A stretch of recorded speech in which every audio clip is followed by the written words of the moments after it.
ہم تو رفع الدین میں سب سے زیادہ ہمیں مزہ آتا ہے, ٹانگیں چوڑی اور پتلی میں بہت مزہ آتا ہے کہ نہیں آتا؟ کوئی مناظر ہو جو رفع الدین کے مناظرے کرتا ہو, اس کو اس سے کوئی غرض نہیں ہوتی کہ یہ ہندو ہے مسلم ہے کیا, وہ دیکھ رہے ٹانگیں چوڑی کی ہیں کہ پتلی کی ہیں, ٹھیک ہے نا, اس کو اس میں مزہ آتا ہے. رفع الدین کیا ہے کہ نہیں کیا؟ آمین زور سے کہیے, آہستہ کہیے. یزید کے بارے میں کیا رپورٹ ہے اس کی, اس کا نظریہ کیا ہے؟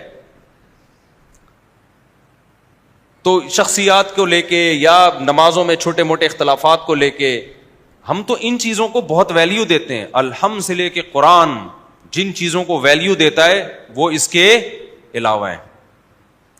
تبھی بار بار ہم کہتے ہیں قرآن کو قرآن کی زبان میں سمجھو.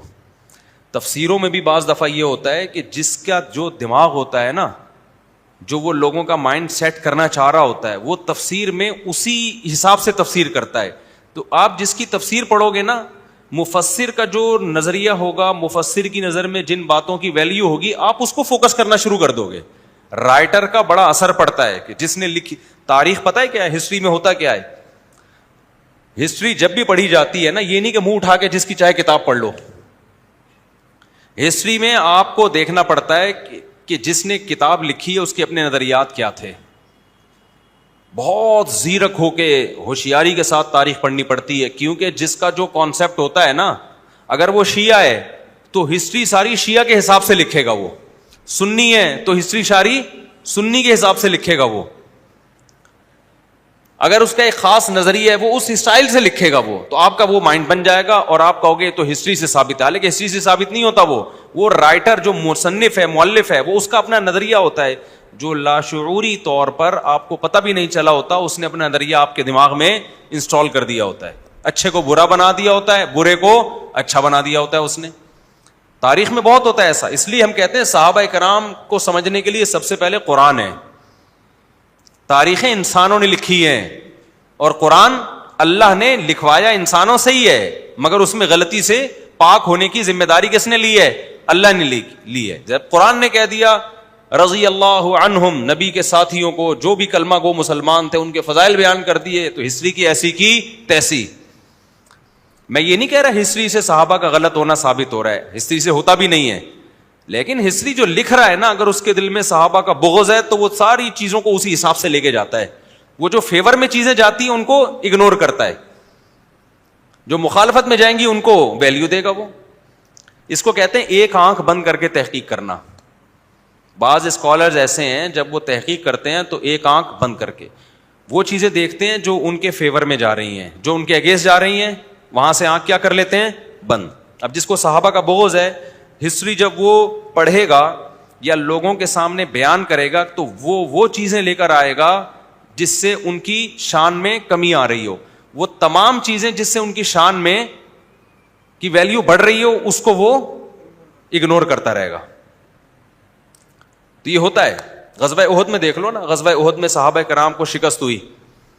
اب اگر آپ صحابہ کے بغض کا عینک لگا کے غزوہ احد کا مطالعہ کرو گے, صحابہ کے بغض کا عینک لگا کے, جیسے کہ بعض لوگ صحابہ کی نفرت کا عینک سے غزوہ احد پڑھتے ہیں, تو وہ بار بار کیا کہتے ہیں؟ دیکھو بھاگ گئے, حضرت عثمان فرار ہو گئے, فلاں صحابی میدان جنگ میں نبی کو اکیلا چھوڑ کر فرار ہو گئے. اور قرآن میں بھی آیتیں موجود ہیں, والرسول یدعوکم فی اخراکم, کہ رسول تمہیں پکارتے رہے اور تم میدان سے نکل گئے. رسول اکیلے ڈٹے رہے چند ایک اصحاب کے ساتھ اور تم میدان سے نکل گئے. تو یہ والی چیزوں کو ہائی لائٹ کر کے آپ کے سامنے لائے گا کہ ابے بھائی کیا یار, تم کہہ رہے ہو عثمان عشرہ مبشرہ میں سے ہیں, ادھر تو قرآن کہہ رہے ہے کہ یہ بڑے بڑے لوگ میدان جنگ سے فرار ہو گئے. لیکن اگر آپ نیوٹرل ہو کے دیکھو گے نا, بغض نہیں ہوگا, تو آپ کہو گے آگے قرآن کیا کہتا ہے؟ عفا اللہ عنکم, اللہ نے تمہاری اس خطا کو معاف کر دیا. اور جب تمہیں شکست ہوئی, تم زخموں سے چور تھے, چاروں طرف سے دوبارہ دشمن نے گھیرنے کی کوشش کی, خالد بن ولید نے دوبارہ پلٹا مارا حملہ کرنے کے لیے, تو تمہیں لوگوں نے ڈرایا کہ لوگ تمہارے خلاف جمع ہو رہے ہیں, ڈر جاؤ. تم نے کہا حسبنا اللہ ونعم الوکیل, اللہ ہمیں کافی ہے, بہترین کارساز. اور نبی نے بھی موٹیویٹ کیا. صحابہ شرمندہ تھے کہ ہم فرار کیوں ہوئے غزوہ احد سے, تو نبی نے جب ان کے پاس گئے, نبی نے ان کو کیسے حوصلہ افزائی کی. صحابہ نے کہا ہم تو بھاگنے والے ہیں, آپ نے فرمایا نہیں تم پلٹ کے حملہ کرنے والے ہو. اس سے صحابہ کے حوصلے کیا ہو گئے؟ بڑھ گئے. شکست خوردہ قوم جو زخموں سے چور پڑی ہوئی ہو وہ دوبارہ جنگ کے لیے آمادہ ہو گئی. اس کو بھاگنا کہتے ہیں کیا؟ انہوں نے کہا کوئی بات نہیں، آپ نے ہمیں ہمت دلا دی، اب ہم دوبارہ لڑیں گے. اور قرآن نے تسلی دی، تلک الایام نداولها بین الناس، بھائی یہ ایام ہم لوگوں کے درمیان گھماتے ہیں، کبھی فتح ہوتی ہے کبھی شکست. تو شکست کا مطلب ہی یہی ہوتا ہے کہ فرار ہو، تو شکست بھی تو ہوتی ہے کبھی کبھار. اور قرآن نے کہا عفا اللہ عنک، اللہ نے معاف کیا تمہیں. اس کے بعد جتنی جنگیں ہوئی ہیں سارے ڈٹے رہے ہیں. اور اس میں ہمارے لیے ایک سبق دے دیا گیا کہ بھائی جنگ میں بعض دفعہ اتنا سخت حملہ ہوتا ہے کہ بڑے بڑے بہادروں کے قدم اکھڑ جاتے ہیں، یہ نیچرل ہے. ہمیں بھی تو کتنے اسباق مل گئے نا اس سے، کہ اپنے مخلص ساتھی بھی جب بہت سخت شدید جنگ ہو بھائی قدم اکھڑ سکتے ہیں. جب عثمان بن عفان کے قدم اکھڑ گئے تو ہم اور آپ کون ہیں؟ تو اس سے ورنہ ہوتا کیا، آج کہیں لڑائی ہوتی اور کوئی تھوڑی سی شکست ہوتی تو زندگی بھر کے لیے امیدیں ٹوٹ جاتی. ہمارے پاس تو صحابہ کے بھائی وہ بھی اتنا زبردست حملہ ہوا تھا کہ قدم اکھڑ گئے تھے ان کے، لیکن وہ حوصلہ نہیں ہارے، دوبارہ جنگ کے لیے تیار. وہیں سے جنگ کے لیے، یہ نہیں کہ گھر بھاگ کر انہوں نے اگلے دن آئے ہوں، وہیں سے تیار ہو گئے، کوئی بات نہیں، زخموں سے چور ہیں، دوبارہ پتہ چل رہا ہے حملہ، اب ہم نہیں بھاگیں گے، دوبارہ کھڑے ہو گئے. تو اگر آپ نیوٹرل ہو کے اس اینک سے غزوہ احد کا مطالعہ کرو گے تو صحابہ کرام کی محبت کم ہونے کے بجائے اور زیادہ بڑھ جائے گی. آئے تو نا میدان جنگ میں، منافق تو پیچھے ہی بیٹھے رہے، وہ تو باتیں بناتے رہے بیٹھ کے. اور پھر قرآن نے کیا فضائل بیان کیے صحابہ کے، کہا وَيَتَّخِذَ مِنْكُمْ شُهَدَاءَ، اللہ چاہتا تھا تم میں بہت سوں کو شہادت کے مرتبے پہ پہنچائے، تو اس کے بغیر ممکن نہیں تھا. تو اور حسبنا اللہ ونعم الوکیل یہ دعا ہمیں مل گئی کہ ایسے مصیبت کے موقع پہ کیا کہا جاتا ہے؟ اللہ کافی ہے، بہترین کارساز ہے، ہم وہ کریں گے جو اللہ رسول کا حکم ہے. غلطیاں صحابہ سے بھی ہو سکتی ہیں، بزرگ سے بھی ہو سکتی ہیں، ان کی توبہ تو دیکھو. ایک صحابیہ سے زنا ہوا، نبی کے پاس آئیں جوہینہ قبیلے کی خاتون کہ یا رسول اللہ مجھ سے زنا ہو گیا، شادی شدہ تھی وہ. نبی نے چہرہ پھیر لیا. اب اگر جس کے دل میں صحابی کا بغض ہوگا نا، وہ اس واقعے کو کیسے بیان کرے گا؟ دیکھو نبی کا بابرکت دور، زنا پر کتنی شدید وعیدیں، اور شادی شدہ خاتون ہیں پھر بھی کیا حرکت کر رہی ہیں؟ زنا. وہ اس نیگیٹو پہلو کو کیا کرے گا؟ ہائی لائٹ کرے گا. ارے بھائی آج کی پاک دامن ان صحابیہ سے کی خاک کے برابر بھی نہیں ہے جن سے بدکاری ہوئی، مگر ان کی توبہ تو دیکھو کیسی خاندانی ہے. گناہ تو کسی سے بھی ہو سکتا ہے بھائی، اس کے دل میں خوف کتنا ہے ان صحابیہ کے دل میں. نبی کے پاس آئیں یا رسول اللہ مجھ سے زنا ہو گیا ہے. ظاہر ہے توبہ کی ہے لیکن ان کو چین نہیں آ رہا کہ آخرت میں سزا ملے گی. کوئی دیکھنے والا نہیں ہے، کوئی گواہ نہیں ہے، پی جاتی. نبی کے پاس آئیں یا رسول اللہ مجھ سے زنا ہو گیا، آپ نے فرمایا منہ پھیر لیا. دوبارہ آئیں پھر آپ نے منہ پھیر لیا. تیسری دفعہ دوبارہ حاضر ہوئی پھر آپ نے منہ پھیر لیا. کتنا بہترین موقع تھا نا جانے کا کہ بھائی نبی تو جب میرا تو جو فرض تھا میں نے ادا کر لیا ہے، جب نبی تو اہمیت ہی نہیں دے رہے میری بات کو تو بس میں تو اللہ سے کہہ دوں گی. دل میں غم کتنا ہے کہ بھائی ایک دفعہ سزا مل جائے تاکہ بالکل آخرت میں کیا ہو معاملہ نیٹ کلین. خوف ہے آخرت کا. پھر چوتھی دفعہ آئی ہیں تو نبی نے فرمایا کہ تمہارے پیٹ میں تو بچہ ہے، تمہیں اگر ہلاک کریں گے پتھروں سے ماریں گے تو بچہ بھی ضائع ہوگا. یہ نہیں کہا کہ ہم ماریں گے ضرور تمہیں، ایک ہیلا اختیار کیا. وہ صحابی آ گئیں، بچہ پیدا ہو گیا تو بچہ لے کے آئی. یا رسول اللہ یہ دودھ پیتا بچہ پیدا ہو گیا، اب آپ میرے ساتھ مجھے سزا دیں. نبی نے فرمایا اس بچے کو تمہاری ضرورت ہے، ابھی تمہیں رجم کیا تو نقصان کس کا ہے؟ بچے کا. یہ کہاں سے دودھ پیے گا، اس کو کون پالے گا؟ وہ دوبارہ گئیں. بچہ جب 7 سال کا ہو گیا نا انگلی پکڑ کے چلنا شروع ہو گیا. پھر بچے کو لے کر آئیں، روٹی ہاتھ میں تھی اس کی کہ اب یہ روٹی خود کھا لیتا ہے. سمجھتے ہو کہ نہیں سمجھتے؟ پھر نبی نے حکم دیا ان کو رجم کیا جائے. تو صحابہ کرام نے پتھر مارے اور ان کو رجم کیا. نبی صلی اللہ علیہ وسلم نے نماز جنازہ کا اعلان کیا، نماز جنازہ پڑھانے لگے. حضرت عمر نے فرمایا یا رسول اللہ ایک عورت بدکار تھی اور آپ اس کا جنازہ پڑھا رہے ہیں. بدکاری کے جرم میں قتل کیا گیا اور آپ اس کا جنازہ پڑھا رہے ہیں. تو نبی صلی اللہ علیہ وسلم نے کیا فرمایا؟ لقد تابت توبۃ لو قسمت بین 70 من اہل المدینہ لوسعتهم. اے عمر، اس نے ایسی توبہ کی ہے، ایسی توبہ کہ مدینہ کے 70 کبیرہ گناہوں کے مرتکب میں 70 گنہگاروں میں یہ توبہ ڈیوائیڈ کی جائے نا تو سب کی مغفرت ہو جائے. اتنی بڑی توبہ کی ہے اس نے. اب جو نیگیٹو سوچے گا وہ اس زنا کو دیکھتا رہے گا. ابے یار، نبی کے دور میں ہو کے نبی کی زیارت کی، اتنا پاکیزہ ماحول، اور شادی شدہ بھی ہیں. جس کے سوچ میں گند بھرا ہوا ہوگا وہ یہی کرے گا نا. کیا خیال ہے بھائی؟ سوچتا رہے گا. نبی کی وضاحت کے بعد بھی وہ یہی سوچتا رہے گا. جو بغض صحابہ ہوگا جس کے دل میں. لیکن جو نیوٹرل ہوگا نا، جن کی اوپر کھوپڑی صحیح سوچتی ہے، کہتے ہیں بھائی ہم زنا نہیں کرتے، لیکن خدا کی قسم ہم ان کے برابر نہ کر کے بھی نہیں پہنچ سکتے جو ان کا معیار تھا. اللہ نہ کرے ہم سے ہو جائے تو ہم ایسی توبہ کر سکتے ہیں کیا؟ تصور سے ٹانگے انسان کی کام جائیں اور رونگٹے کھڑے ہو جائیں. یہ منظر آپ نے دیکھا نہیں ہے رجم کا، دیکھ لو تو آدمی بے ہوش ہو جائے کہ یار کیسے پتھر سے اپنے آپ کو انسان ہلاک کرواتا ہے. ایک تو ہوتا ہے گردن اڑا دینا آسان ہے، آج کل وہ بھی کوئی نہیں کرتا. اور اپنے آپ کو پتھروں سے مار کے ایسی توبہ کون کرتا ہے؟ ماعز رضی اللہ تعالیٰ عنہ صحابی رسول، ان سے بھی یہی ہوا. ہوتا یہ تھا کہ بعض لوگوں کو زمانے جاہلیت میں ایک لت پڑ گئی تھی، عادت. جس گناہ کی عادت پڑ جاتی وہ فوراً نہیں چھوٹتا. اسلام لے آئے، توبہ کر لی، لیکن گناہ وہ پھر ہو گیا ان سے. شہوت کا غلبہ ہوا حضرت ماعز رضی اللہ تعالیٰ عنہ سے. خواہش کا غلبہ ہوا. شیطان جب انسان پہ سوار ہوتا ہے تو وہ بالکل اپنے اختیار سے بعض دفعہ باہر ہو جاتا ہے. ان سے زنا ہو گیا.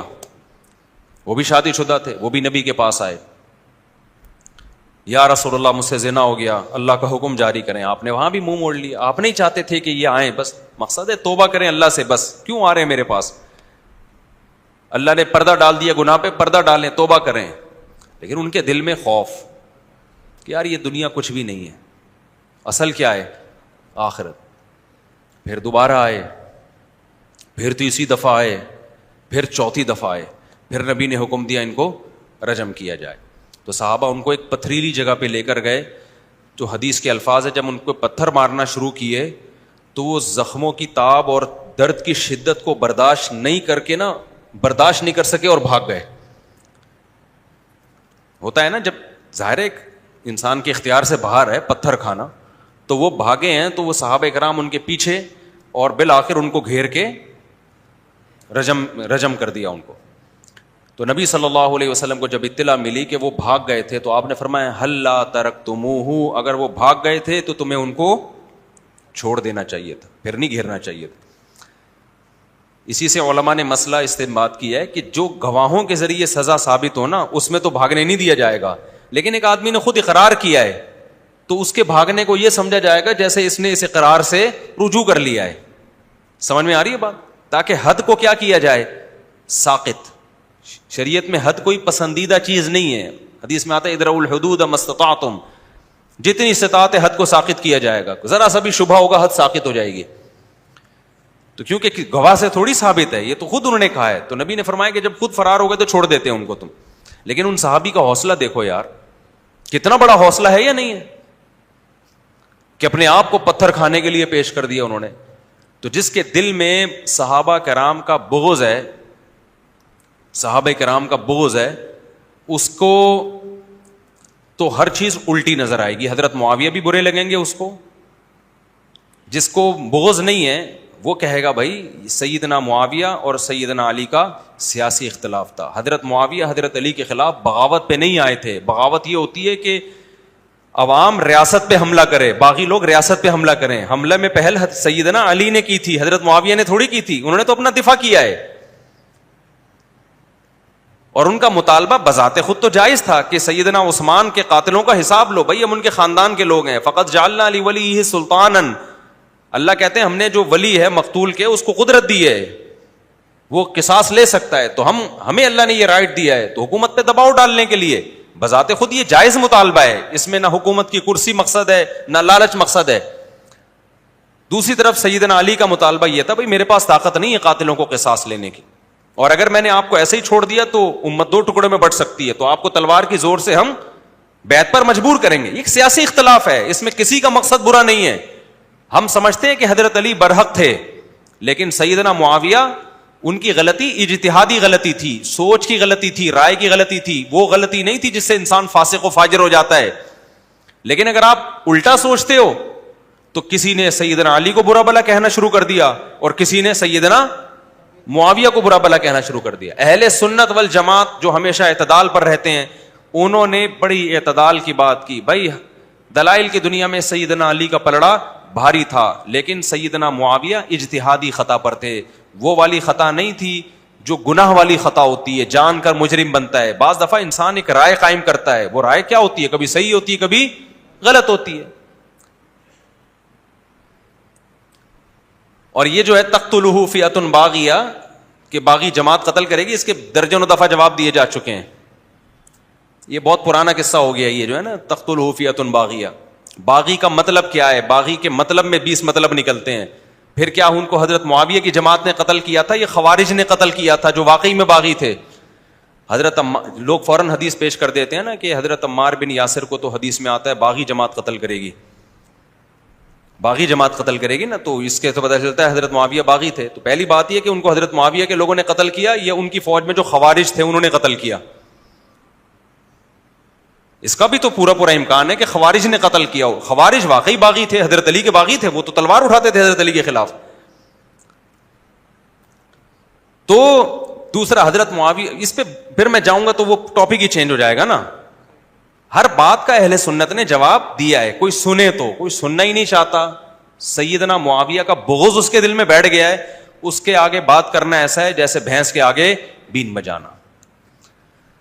اور ایک بات پہ تو یہ بالکل ہی چپ ہو جاتے ہیں کہ اگر واقعی سیدنا معاویہ حضرت علی کے باغی تھے، سیدنا معاویہ اور یہ بغاوت جان بوجھ کر ان کو پتا تھا میں باغی ہوں پھر بھی لڑ رہے تھے، وہ ان کو پتا تھا میں ناجائز کر رہا ہوں، کرسی کا معاذ اللہ کی لالچ ہے مجھے، پھر بھی کر رہے تھے وہ، تو کیا وہ عادل ہو سکتے ہیں؟ بولو، عدل والے ہو سکتے ہیں کیا؟ پھر فاسق نہیں کہلائیں گے وہ. اور تمام محدثین کا اتفاق ہے کہ فاسق کی حدیث قابل قبول نہیں ہے. جو کھلے عام فسق کے مرتکب ہوتے ہیں نا، عقیدے کی خرابی کو محدثین نے برداشت کیا ہے، فسق کو محدثین نے برداشت نہیں کیا. آپ کو پتا ہے بخاری مسلم کے راویوں میں بدعتی راوی موجود ہیں، بدعتی راوی موجود ہیں، کیونکہ وہ نظریے کی خرابی تھی، عمل کی نہیں. کس کی؟ نظریے کی. لیکن جو عملی خرابی ہے نا اس کی روایت کو محدثین نے صحیح قرار نہیں دیا. نظریے کی خرابی تو کانسیپٹ کلیئر نہ ہونے سے ہو جاتی ہے نا. انہوں نے کہا اس کا سچ اور جھوٹ سے کوئی تعلق تھوڑی ہے، نظریہ ہی بندے کا ٹھیک نہیں. جیسے ایک غیر مسلم ہے، نظریہ ٹھیک نہیں ہے نا اس کا، لیکن عین ممکن ہے کہ وہ کیریکٹر کا ٹھیک ہو، سچ بولتا ہو، ہے یا نہیں؟ اگرچہ حدیث میں غیر مسلم کی روایت نہیں لی گئی ہے، اس میں معیار اور اونچا رکھا گیا ہے، لیکن ایک جنرلی میں ایک بات کر رہا ہوں کہ ایک آدمی کے کانسیپٹ ٹھیک نہیں ہوتے مگر وہ کیریکٹر کا صحیح ہوتا ہے، جھوٹ نہیں بولتا. تو ایسے محدثین نے حدیث کے راویوں میں ایسے راویوں کو لیا جو بدعتی تھے لیکن ان کے کیریکٹر پہ انگلی نہیں اٹھی، دو نمبر نہیں تھے وہ. تو ایسی حدیثیں ہیں اور بخاری میں بھی ہیں، مسلم میں بھی ہیں، لیکن ایسی کوئی حدیث محدثین نے نہیں لی، اس کو صحیح نہیں قرار دیا. لی تو ہے مگر پھر صحیح قرار نہیں دیا، جس کے راوی کیریکٹر لیس ہوں. سمجھ رہے ہو؟ تو اب مجھے ایک بات بتاؤ، حضرت معاویہ اگر معاذ اللہ حضرت علی کے خلاف کرسی کی لالچ میں سب کچھ کر رہے تھے، نبی کی حدیثوں کو بھی جیسے لوگ الزام لگاتے ہیں پسے پش ڈال دیا تھا، تو پھر وہ کیریکٹر والے ہوئے یا کیریکٹر لیس ہوئے معاذ اللہ؟ کیونکہ داماد رسول کے خلاف لڑنا اور اتنی بڑی قوم کو لے کے لڑوانا، اس سے بڑا جرم کیا ہو سکتا ہے؟ تو پھر امام بخاری کے لیے حضرت معاویہ سے حدیث لینا جائز ہوگا؟ تو کیوں لیا امام بخاری نے حضرت معاویہ کی حدیثوں کو نقل کیوں کیا ہے؟ یہ الزام کس پہ لگتا ہے؟ سیدنا حضرت امام بخاری پہ لگتا ہے کہ نہیں لگتا؟ امام مسلم نے کیوں لی حضرت معاویہ سے؟ امام نسائی نے کیوں لی؟ صحاح ستہ کے مؤلفین نے، تمام محدثین حضرت معاویہ کی حدیث کو کوئی بھی ریجیکٹ نہیں کرتا کہ کیونکہ سیدنا معاویہ آ رہے ہیں تو معاذ اللہ یہ چونکہ فاسق تھے لہذا ان کی حدیث ضعیف ہے، ہم نہیں لیتے. کسی محدث نے بھی ایسا نہیں کیا. تو آپ کبھی علماء دیوبند کو برا کہتے ہو، کبھی بریلویوں کو، کبھی اہل حدیثوں کو کہ یہ ماموں کے پیچھے پڑے رہتے ہیں معاویہ معاذ اللہ، تو آپ امام بخاری کو برا کیوں نہیں کہتے بھائی؟ کہ آپ ایک ایسے شخص سے حدیث لے رہے ہو اور رضی اللہ عنہ بھی لکھ رہے ہو اس کے نام کے آگے عزت دے کے، جو معاذ اللہ فاسق تھے. تو یا تو فاسق نہیں تھے، آپ گڑبڑ کر رہے ہو، دلائل کے تانے بانے غلط ملا رہے ہو، یا اگر فاسق تھے تو میں کہتا ہوں پھر صرف وہ فاسق نہیں تھے، معاذ اللہ نقل کفر یہ سارے محدثین فاسق تھے جنہوں نے معاذ اللہ اتنے بڑے فاسق کی حدیثوں کو بخاری میں مسلم میں جگہ دی اور رضی اللہ عنہ بھی لگا رہے ہیں اور بڑے احترام سے ان کا نام بھی لے رہے ہیں. سمجھتے ہو کہ نہیں سمجھتے ہو بات کہاں سے کہاں چلی گئی؟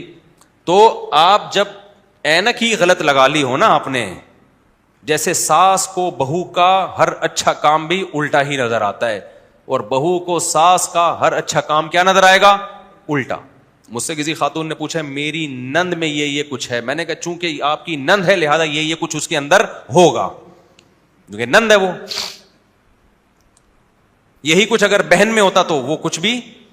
میں اکثر واقعہ سناتا ہوں نا کہ بہو سے کسی خاتون سے پوچھا کہ تمہیں بہو کیسی ملی؟